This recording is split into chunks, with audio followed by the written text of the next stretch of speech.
जय हिंद दोस्तों। आज जो हमें टॉपिक स्टडी करना है उसका नाम है ट्रांसफार्मर।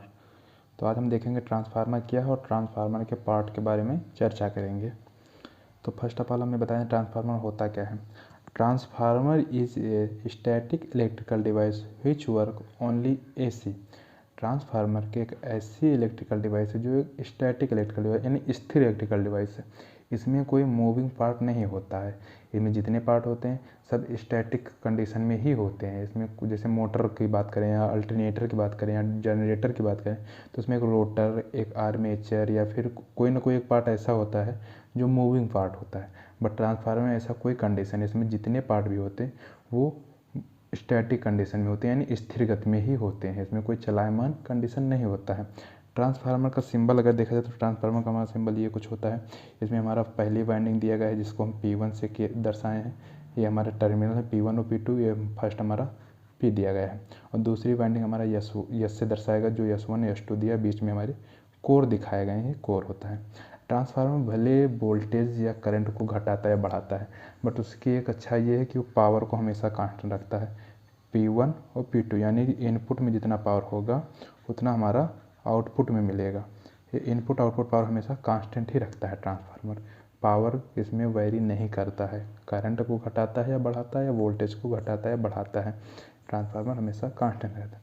ट्रांसफार्मर की खोज करने वाले वैज्ञानिक का नाम था माइकल फैराडे और जोसेफ हेनरी। ट्रांसफार्मर की खोज हुई थी 1931 में। 1931 में माइकल फैराडे और जोसेफ हेनरी ने ट्रांसफार्मर की खोज की थी। ट्रांसफार्मर को हिंदी में परिणाम मित्र कहते हैं। ट्रांसफार्मर को हिंदी में परिणाम मित्र कहते हैं। चलिए आज हम बात जो करने हैं ट्रांसफार्मर के पार्ट के बारे में। ज़्यादा कुछ ना जानते हुए पार्ट पे हम आते हैं। ट्रांसफार्मर के पार्ट कितने पार्ट होते हैं, क्या क्या काम होता है। पहले कोर, ट्रांसफार्मर का कोर यह आयरन या सिलिकॉन स्टील का बनाया जाता है। छोटे ट्रांसफार्मर जो होते हैं लगभग आयरन के बनाए दिए जाते हैं, लेकिन जो बड़े ट्रांसफार्मर होते हैं उनमें सिलिकॉन स्टील का यूज़ किया जाता है। इससे ये होता है कि हमारा एडी करंट लॉसेस कम होता जाता है। आयरन स्टील से बनाने से हमारे एडी करंट लॉसेस कम हो जाते हैं। ये मैग्नेटिक फील्ड को पाथ प्रोवाइड कराते हैं यानी मैग्नेटिक फ्लक्स जो होता है उसको पाथ प्रोवाइड कराते हैं। और ये पतले पतले सीट, पूरा मोटा लोहा या पूरा मोटा सिलिकॉन स्टील का यूज़ नहीं किया जाता। ये पतले पतले स्टील को मिलाकर किया जाता है। पतले पतले जो सीट होते हैं उनको परत बाई परत रख के इसको एक मोटा लेमिनेटेड कोर बना के किया जाता है। इससे ये इसलिए किया जाता है ताकि इसकी एडी करंट लॉस बहुत कम हो। अगर प्लेट की मोटाई की बात किया जाए तो 0.5 mm होता है। ये कई शेप के हो सकते हैं, ई शेप के होते हैं, आई शेप के होते हैं या फिर टी शेप के भी होते हैं। कई शेप में होते हैं ये कोर। यहाँ पे आप दो फिगर देख रहे होंगे। ये फिगर लेफ़्ट या राइट व्यू से है, मतलब बगल से खींचा गया है, लेफ़्ट या राइट से। और ये फिगर फ्रंट से खींचा गया है। तो इसमें जो ये बाइंडिंग दिखाई गई ये हमारे कोर होते हैं, इन्हीं को हम कोर बोलते हैं। इसमें तो स्पष्ट नहीं है लेकिन इसमें आप देख सकते हैं इसमें कोर दिया गया है। ठीक, ये हमारा होता है कोर। इसी में ये मैग्नेटिक फील्ड प्रोवाइड कराते हैं, यही हमारा मेन होता है। फिर दूसरा हमारा था वाइंडिंग। वाइंडिंग जो होता है वो प्योर कॉपर की बनाई जाती है। वाइंडिंग हमारा प्योर कॉपर की बनाई जाती है। और ये ट्रांसफार्मर वाइंडिंग से ही चलता है क्योंकि ट्रांसफार्मर आपको पता होगा म्यूचुअल इंडक्शन यानी अन्योन्य प्रेरण पे काम करता है। अन्योन्य प्रेरण पे काम करता है। ये एसी पे, यहाँ पर आप पढ़े होंगे एसी पे काम करता है। ये डीसी पे काम नहीं करता क्योंकि डीसी में अन्योन्य प्रेरण होता नहीं, म्यूचुअल इंडक्शन होता नहीं, उसमें केवल सेल्फ इंडक्शन होता है। तो अन्योन्य प्रेरण कहाँ पे होता है, केवल एसी में होता है, इसलिए एसी पे कार्य करता है। तो हम यहाँ बात कर रहे थे वाइंडिंग की। वाइंडिंग जो होती है हमेशा कॉपर की बनाई जाती है। जैसे इस फिगर में आपको दिखाई दे रहा होगा ये हमारी वाइंडिंग है। उसी कोर जो होते हैं उसी के ऊपर हम वाइंडिंग लपेट देते हैं और ये हमेशा कॉपर की होती है। इसमें छोटे तार के भी और बड़े तार की भी लपेटी जाती हैं, मोटे तार की भी लपेटी जाती हैं। और ये जो वायर इसमें कॉपर का लपेटा जाता है ये होते हैं लेमिनेटेड यानी कि पतली परत चढ़ी होती है ताकि आपस में शॉर्ट सर्किट ना हो। फिर हमारा थर्ड पार्ट आता है जिसका नाम है ट्रांसफार्मर टैंक। ट्रांसफार्मर टैंक भी एक महत्वपूर्ण पार्ट है ट्रांसफार्मर का। इसमें कोर और वाइंडिंग को इसी ट्रांसफार्मर टैंक में ही रखा जाता है और जिनमें ऑयल भरा जाता है। ये ऑयल से पूरा भरा हुआ होता है जो कि ट्रांसफार्मर टैंक बोलते हैं। जैसा कि आप इस वाले फिगर में देख रहे होंगे ये हमारा ट्रांसफार्मर टैंक है। ये हमारा ट्रांसफार्मर टैंक है। ट्रांसफार्मर टैंक है, इसी में सारी वाइंडिंग और सब कुछ रखे जाते हैं। जो हम इस फिगर में आपको दिखा रहे थे, इस फिगर में आप देख रहे होंगे जो ये बाइंडिंग होती है, यही बाइंडिंग हमारा साइड व्यू से है, इसलिए दिखाई दे रहा होगा आपको। ये हमारी बाइंडिंग है और ये टैंक है, टैंक में हमारा ऑयल भरा हुआ है। फिर चौथा पार्ट हमारा आ जाता है टर्मिनल या बुसेज। टर्मिनल बुसेज ये होते हैं जिन पे हम इनपुट वोल्टेज या इनपुट पावर जिस पे लेते हैं, आउटपुट पावर जिस पे हम देते हैं, उसे टर्मिनल वोल्टेज या टर्मिनल कहते हैं या बुसेज कहते हैं। इस फिगर में आपको दिखाई दे रहा होगा ये हमारे होते हैं टर्मिनल या बुसेज। ये हमारे टर्मिनल या बुसेज, जैसे इसमें भी दिया गया है, ये हमारा टर्मिनल या बुसेज। जो बड़े टर्मिनल है उस पर हाई पावर लेते हैं, जो छोटे टर्मिनल होते हैं उसमें लो पावर देते हैं। मान लो स्टेप अप ट्रांसफार्मर है, इसमें हम कोई ये नहीं कह सकते कि हाँ कौन सा इनपुट है कौन सा आउटपुट है। हमें पावर के हिसाब से, अगर हमें ज़्यादा वोल्टेज आ रही है तो हमको हाई टर्मिनल पे, बड़े वाले टर्मिनल पे उसे लेना पड़ेगा। अगर हमें छोटा पावर, अगर स्टेप अप की बात किया जाए तो हम इनपुट इस पे छोटे वाले लेंगे, आउटपुट यहाँ पे देंगे। अगर स्टेप डाउन की बात किया जाए तो इनपुट हम लेंगे बड़े वाले पे और आउटपुट हम देंगे छोटे वाले पे, क्योंकि इसमें वोल्टेज कम हो जाएगा। तो हम इस पर ये नहीं कह सकते हैं कि कौन सा इसमें इनपुट है कौन सा आउटपुट है, बस वोल्टेज और पावर पे डिसाइड करता है कौन सा इनपुट है कौन सा आउटपुट है। ये हमारे होते हैं बुसेज यानी टर्मिनल। टर्मिनल हमारे इनपुट और वो आउटपुट पावर पे काम करते हैं, वो लेते भी हैं और देते भी हैं। नेक्स्ट पार्ट आता है हमारा कंजर्वेटर टैंक। कंजर्वेटर टैंक एक ऐसा टैंक होता है जिसमें ऑयल भरा जाता है, और ये ऑयल एक्स्ट्रा यूज के लिए भरा जाता है। जब हमारा ट्रांसफार्मर ऑन लोड होता है तो उसमें गर्मी उत्पन्न होती है। गर्मी उत्पन्न होने के कारण तेल उबलता है, उबलने के बाद वो थोड़ा फैलता है। तेल फैलने के लिए उसको जगह चाहिए, अगर नहीं जगह होगी तो टैंक फट जाएगा। तो इसलिए हम एक एक्स्ट्रा टैंक यूज़ करते हैं जिसको हम बोलते हैं कंजर्वेटर टैंक। ये हमेशा 50% ही फिल किया जाता है, पूरा फिल नहीं किया जाता है। 50% फिल करने के लिए भी आप सोचेंगे पूरा क्यों नहीं खाली कर देते। पूरा खाली इसलिए नहीं कर देते हैं क्योंकि जब टैंक हमारा नीचे जो मेन टैंक है, जो ट्रांसफार्मर टैंक है, और उसमें तेल घटेगा तो कौन डालने जाएगा वहाँ पे। तो कंजर्वेटर टैंक जो होता है उसी में से, उसमें जो कम पड़ता है तेल उसमें चला जाता है। आपको हम फिगर में दिखाना चाहें तो कुछ ऐसा ही है। ये हमारा कंजर्वेटर टैंक है। कंजर्वेटर टैंक सीधे हमारे मेन टैंक से कनेक्ट होता है। इसमें हम केवल 50% भरते हैं और इस 50% को सीधे कनेक्ट करते हैं। अगर इसमें हमारा कम पड़ रहा है, टैंक मेन टैंक में तार कम पड़ रहा है तो ये ऑयल इसको आके फिल कर देगा। और जब उबल रहा है, जब तेल हमारा उबल रहा है तो फैलेगा कहाँ पे जाएगा, इसी में जो ये स्पेस बाकी है ना, इसी में फिल हो जाएगा। और इसको बहुत ज़रूरी होता है ट्रांसफार्मर लगाने के लिए। मैक्सिमम बड़े ट्रांसफार्मर तो ये लगता है कंजर्वेटर टैंक, एक सेफ्टी पर्पज़ से ही लगाया जाता है इसको। फिर नेक्स्ट टॉपिक हमारा आता है ब्रीदर। नेक्स्ट टॉपिक हमारा जो है ब्रीदर है। ब्रीदर भी एक सेफ्टी पर्पज़ से ही लगाया जाता है। आप इस फिगर में देख रहे होंगे जो हमारा ब्रीदर होता है वो मेन टैंक से सीधे नहीं लगता, हमारा कंजर्वेटर टैंक से लगता है। कंजर्वेटर टैंक से जो ब्रीदर है उस पर ये देख रहे हैं, ये हमारा ब्रीदर है। ये ब्रीदर, इसमें क्या किया जाता है, इसमें सिलिका जेल भरा जाता है। क्यों भरा जाता है, जब हम ट्रांसफार्मर गर्म होगा और ये तेल उबलेगा तो उसका जो गैस होगी उसको बाहर निकलना पड़ेगा। तो बाहर निकलेगा कैसे, इसी से निकलेगा, सिलिका जेल से। अब ट्रांसफार्मर जब ठंडा होगा तब इसमें हवा जाएगी भी, तो हवा जाएगी कहाँ से, इधर से ही जाएगी।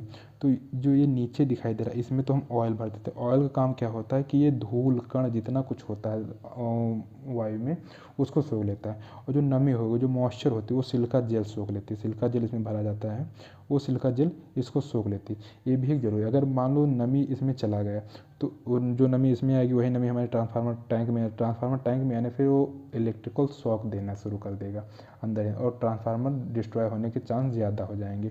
तो इसलिए इसमें सिलिका जेल, आप देखते होंगे कोई दवा लो या फिर लैपटॉप या मोबाइल लो तो उसमें बैग में रखा होता है एक छोटी सी पुड़िया, उसी को सिलिका जेल बोलते हैं। वही इसमें फिल किया जाता है जो नमी को या मॉइस्चर को सोख लेता है।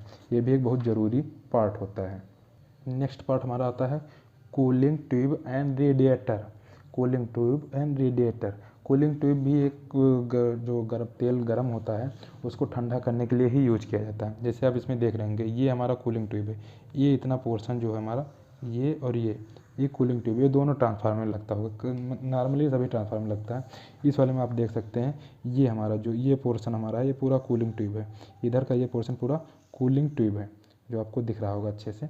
तो इसका काम क्या होता है, जब हमारा तेल गर्म होता है, तेल गर्म होने के बाद कुछ इधर फैलता है कुछ इधर फैलता है। तो इसके बीच में गैप होती है और ये गैप से होते हुए हवा के माध्यम से तेल ठंडा हो जाता है।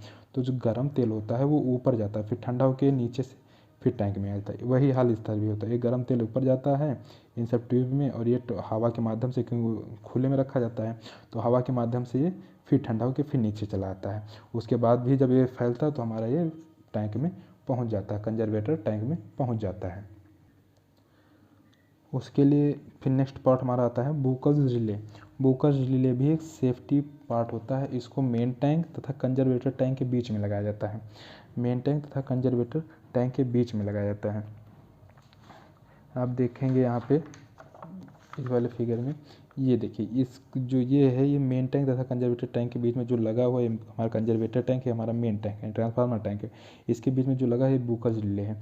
इसका काम क्या होता है, ये जब हमारा ज़्यादा हीट उत्पन्न हो जाता है, मान लो इसमें भी नहीं आ रहा हीट, हमारा जो हमारा तेल फैल रहा है तो कंजर्वेटर टैंक में भी नहीं पूरा आ पा रहा है, तो उस समय जब हीट ज़्यादा उत्पन्न हो जाए या फिर ट्रांसफार्मर शॉर्ट सर्किट हो, यानी ट्रांसफार्मर में कोई भी प्रॉब्लम होने पर बुकल्स रिले हमें नोटिस देता है या फिर हमें सूचना देता है ये कि हाँ वो ट्रांसफार्मर ख़राब हो रहा है। उसके बाद भी अगर कोई उस तक नहीं पहुंच रहा तो एक सर्किट ब्रेकर द्वारा ट्रांसफार्मर के जो सप्लाई है उसको ब्रेक कर देता है। ये बहुत ज़रूरी होता है सेफ्टी पर्पज़ के लिए। सेफ्टी पर्पज़ के लिए ये भी लगाया जाता है और ये मेन टैंक और तथा कंजर्वेटर टैंक से सीधे कनेक्ट होता है। ये ट्रांसफार्मर में कोई भी फॉल्ट होता है, कोई भी अगर दिक्कत होती है तो उसके लिए अलार्म देता है। अगर अलार्म नहीं होता तो सर्किट ब्रेकर को अलार्म दे के सर्किट ब्रेक करके पावर की सप्लाई बंद कर देता है। ये बुकल्स रिले का काम होता है।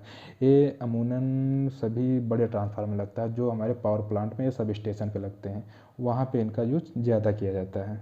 फिर नेक्स्ट टॉपिक हमारा आता था एक्सप्लोजन वाल्व। एक्सप्लोजन वाल्व भी एक सेफ्टी पार्ट होता है, इसको भी सेफ्टी पर्पस लगाया जाता है। तो सेफ्टी पर्पस ज़रूरी भी है। आप देख रहे हैं यहाँ बुकल्स रिले भी एक सेफ्टी पर्पस से लगाया गया है और हमारा कंजर्वेटर टैंक भी सेफ्टी पर्पस से लगाया गया है। और इस जो वो हमारा है बुकल्स रिले ये लगाया गया है और ये ब्लीदर जो हमारा ये भी सेफ्टी पर्पस से ही लगाया गया है। लेकिन जब ये सब फेल हो जाए, जैसे टेक्निकल प्रॉब्लम से हमारा जो ब्लीदर बुकल्स रिले है ये फेल हो जाए, तब क्या किया जाए, तब हमारा लगा था एक्सप्लोजन वाल्व। ये हमारा एक्सप्लोजन वाल्व है। इसको क्या किया जाता है, ये भी मेन टैंक से सीधे जुड़ा होता है, मेन टैंक से सीधे जुड़ा होता है। आप इस फिगर में देख सकते हैं, ये जो फिगर है इसमें सीधे मेन टैंक से आप एक्सप्लोजन वाल्व जुड़ा हुआ है। और जब बहुत ज़्यादा हीट प्रोड्यूस हो जाती है, यानी कंजर्वेटर टैंक भी फेल हो गया और हमारा बुकल्स रिले जो लगा वो भी काम नहीं कर रहा, ये देखिए इसमें बुकल्स रिले लगा है, बुकल्स रिले लगा वो भी काम नहीं कर रहा, तब इसमें से एक छोटी सी जो मेटल का ट्रांसफार्मर बना होता है उसे पतले मेटल का यहाँ पे एक परत लगा दी जाती है, एक प्लेट लगा दी जाती है और ट्रांसफार्मर फटने से पहले ये पहले फट जाता है, जिससे कि वहाँ की जो जनता है, क्योंकि किसी मार्केट किसी चौराहे कुछ आबादी की जगह पे ही ट्रांसफार्मर लगाई जाती, तो वहाँ पे जो जनता है या फिर जो व्यक्ति वहाँ पे उनको परेशानी ना हो या फिर उनको कोई प्रॉब्लम ना हो, उनको क्षतिग्रस्त ना पहुँचे, तो वहाँ के लिए इस सेफ्टी पर्पज़ लगाया जाता है और ये सीधा फट जाता है। जैसे कुकर में देखते होंगे, कुकर में सीटी होती है, अगर उसके साथ साथ उसमें भी एक्सप्लोजन वाल्व लगाया जाता है, तो बिल्कुल सेम उसी प्रकार से ट्रांसफार्मर टैंक फटने से पहले ये फट जाएगा और सारा ऑयल निकल जाएगा, ट्रांसफार्मर बच जाएगा। नेक्स्ट टॉपिक हमारा है tap changer. On load change the tap high voltage. ये भी एक हाई वोल्टेज ट्रांसफार्मर यूज किया जाता है। जब ट्रांसफार्मर ऑन लोड पे होता है उस समय ट्रांसफार्मर को वोल्टेज को चेंज करने के लिए सर्किट ना ब्रेक हो, उस समय टैप चेंजर का यूज किया जाता है। सर्किट में फेस को चेंज करने के लिए, फेस चेंज हो जाता है और सर्किट भी ब्रेक नहीं होता, पावर भी ब्रेक नहीं होता है, तो उसमें हम टैप चेंजर के माध्यम से सर्किट को ब्रेक कर देते हैं। एक बार इस फिगर में देख लेते हैं, ये हमारा टर्मिनल है, ये इनपुट या आउटपुट के लिए होता है। ये हमारा हाईवी बुशिंग है, इसलिए इस पर इनपुट आउटपुट कुछ भी हो सकता है। इसमें थर्मामीटर भी यूज किया, थर्मामीटर बड़े ट्रांसफार्मर में ही यूज किया जाता है, जो कि हमें ये बताते हैं कि ट्रांसफार्मर के ऑयल जो है उसका टेम्परेचर क्या है, तो थर्मामीटर यूज किया गया। आई होप आपको ट्रांसफार्मर के पार्ट पता चल के चुके होंगे या फिर आपको अच्छी जानकारी मिली होगी। मिलते हैं किसी नेक्स्ट वीडियो में। ट्रांसफार्मर का टाइप के लिए हम एक अलग वीडियो बना देंगे। तब तक के लिए धन्यवाद। जय हिंद।